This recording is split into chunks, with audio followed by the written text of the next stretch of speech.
Szeretetteljes szívvel köszöntök mindenkit innen a szegedi kamionos találkozóról.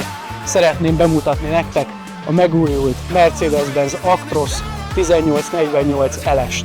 Az elődjéhez képest kapott egy teljesen új külső fülkedizájnt, aminek legfőbb indoka és legfőbb előnye a légellenállás csökkentése és ezzel a fogyasztás csökkentése. A teljes orrésze egybe lett lesíkolva, valamint az első orrésze is sokkal jobban lekerekített az elődjéhez képest.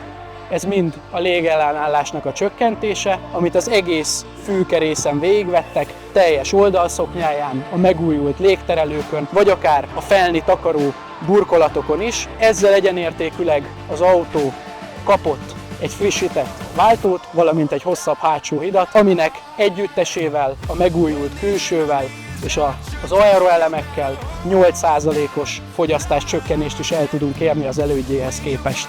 Egy 13 literes, 480 lóerős előforrás dolgozik benne, ami 7-től 12. fokozatig vagy 2500 Nm leadására képes.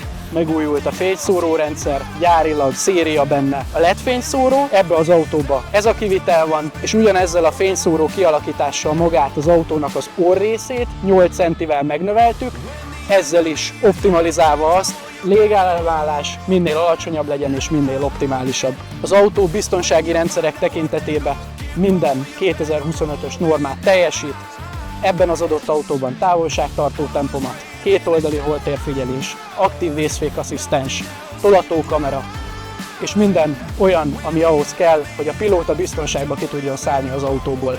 Beltér tekintetében megújult egy pár kárpitunk, jöttek új felszereltségek, mint például a dupla hűtő, elérhető bele akár a 230 voltos csatlakozó és a megújult dombornyomott Mercedes-es ülésünk.